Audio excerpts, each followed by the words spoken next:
Okay, one of the things that I want to show you guys is Nearpod. If you have not used Nearpod, it is one of the best tools that I have found out there to use Chromebooks with. It's kind of like a slideshow type thing, but you can add in quizzes and videos, and it even will grade all of the assignments that you do in class. So to get to it, you're going to go to www.nearpod.com. And then I'm going to show you from both sides. This is going to be the teacher side. So I'm going to sign in.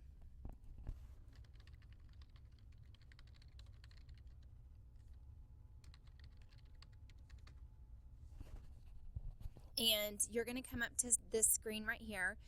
From the student standpoint, they do not have to sign in. It's super easy for them to join. Okay, these are all of the lessons that are either have been pre-built, or you can go in and create your own. So they have actually a ton. These are the ones that I've kind of played with, and some I've created on my own. But you can come up here to this Explore tab, and you can see that they have a ton. Now, not all of them are free. They do have a lot that are free, but not all of them are free. But you can come through here. They have some great math ones that you can do, because I know a lot of the times math teachers, think, well, how can I use Chromebooks in my classroom? Let's see. Let's come over here. Let's say top free. So let's see, multiplying decimals. You can come over here, and this is a preview. Here's some other ones over here. You will be able to, let's see, you can do polls, and let's see, you can kind of think. This kind of shows you what it looks like. Let's see, I want to, let's see, let me go back. Okay, I'm going to go to my library. So, I'm going to do this one right here.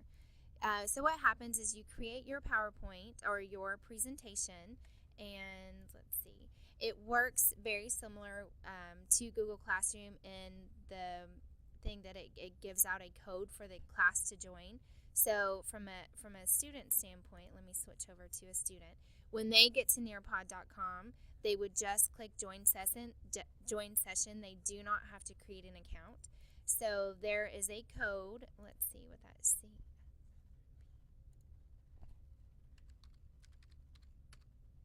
They would enter it there, and then they're going to be asked to enter their name.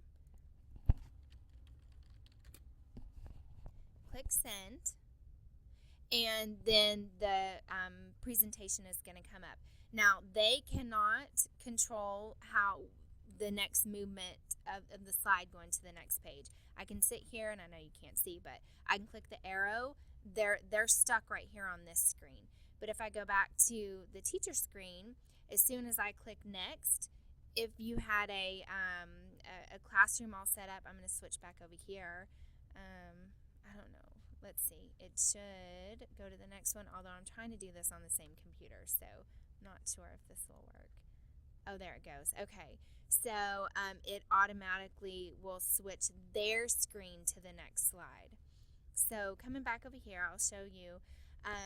Again, this is from the teacher's perspective. So at any point, if a student gets disconnected, they can go back to that nearpod.com and enter this code right here, and it will bring them up to speed on exactly what screen you're working on. So if you have a student walk in late, or if the internet goes out, it's very easy for them to just go in, enter that code, and get exactly to where you are, which I know that saves a lot of time.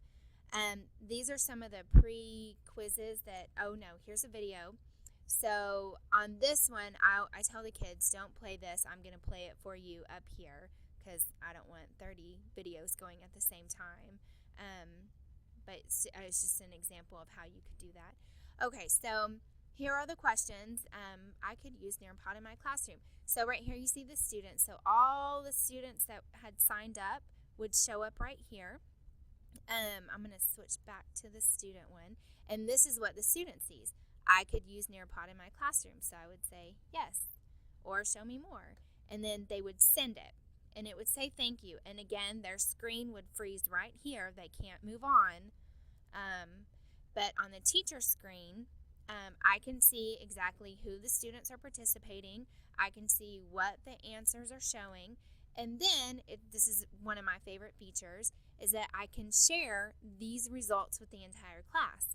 So I would click share, and let me show you what it looks like. So from the student perspective, this would then pop up on their screen. So here was the question. Here's the answer. I also like how it doesn't say what kids answered what. So you never have to worry about embarrassing any kids or, pointing specific kids out.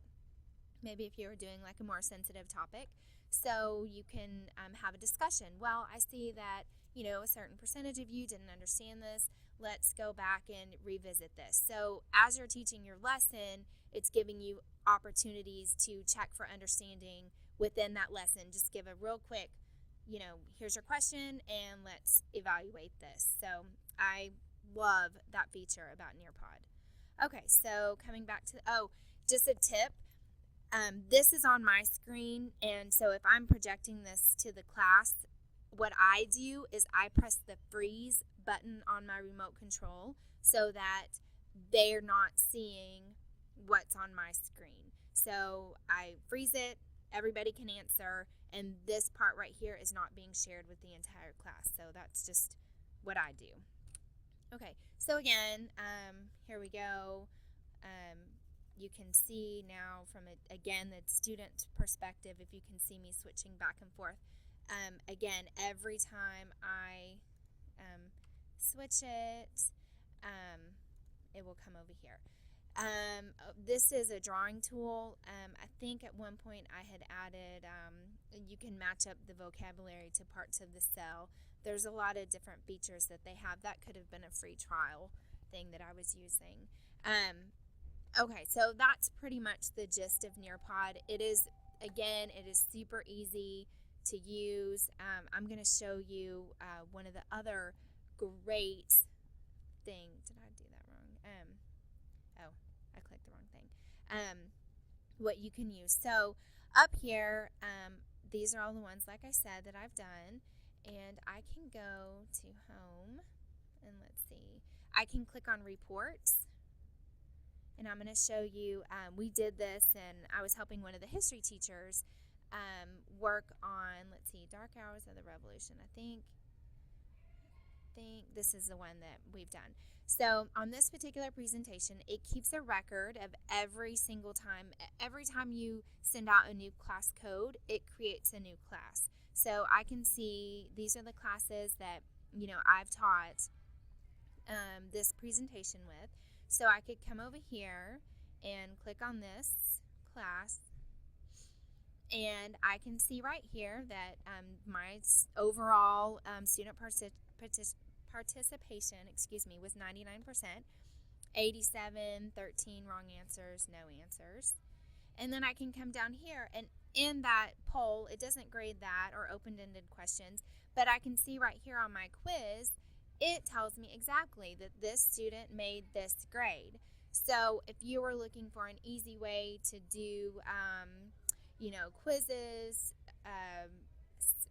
6 weeks test, and you want it done and graded for you, and this is not something that you would want in DMAC or something, but there you go. It's done. You've done your presentation, you checked for understanding along the way, and then at the very end, here's a quiz, and bam, it's graded for you. So then all you would have to do is take that and transfer it into your grade, and you're done.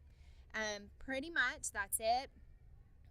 Like I said, it's easy. There's a bunch of pre-made lessons on here. Again, you need to search for the ones that are not, that are free. But there's some really good free ones in here. The math one, wonder if I can show you what this looks like. Because there are some really good ones for math too. So let me just kind of browse through here. So the students would sign in. Okay, so going back, this is the objectives it goes through, and then explain what the fraction is. So, anyways, you guys can kind of play around with it, get an idea. It's really great. It's great that the kids don't have to log in. You can just jump right in, give them that code, and go. Again, I would probably, you could even shoot out that link through Classroom, and everybody could get on it through that way. Okay, have fun with this. Thanks.